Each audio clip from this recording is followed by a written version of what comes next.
தேனி மாவட்டம் உத்தமபாளையம் இந்திரா நகர்ல ஒரு வீட்டுல எப்பவும் போல காலையில வீட்டை சுத்தம் செய்ய ஆரம்பிச்சு வீட்டுக்கு வெளியில அடுக்கி வச்சிருந்த காலணிகளுக்கு கீழே சுத்தம் செய்வோம்னு விளக்கமர கீழ் பக்கமா விட அதுக்கு உள்ள இருந்து ஒரு பாம்பு சரட்டுன்னு வெளியே வந்து பக்கத்துல இருந்த செடிகளுக்குள்ள போயிருந்துருக்குங்க. பதறி போன அவங்க நமக்கு தகவல் கொடுத்துட்டு வீட்டுக்கு உள்ளேயும் போகாம வெளியேயும் வராம பாம்பு போன பக்கமா நின்று பார்த்துக்கிட்டு நமக்காக காத்துட்டு இருந்தாங்க.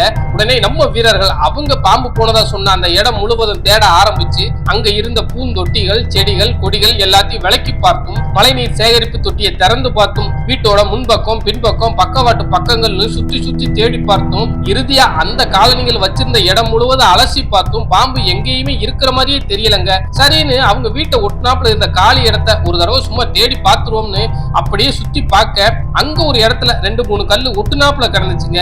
அதை விலக்கி பார்க்க அதுக்கு கீழே தாங்க அந்த பாம்பு பதுங்கி இருந்துச்சு. எப்படியும் 4 அடிக்கு குறையாம தாங்க இருக்கும் நஞ்சுள்ள நாகப்பாம்புங்க.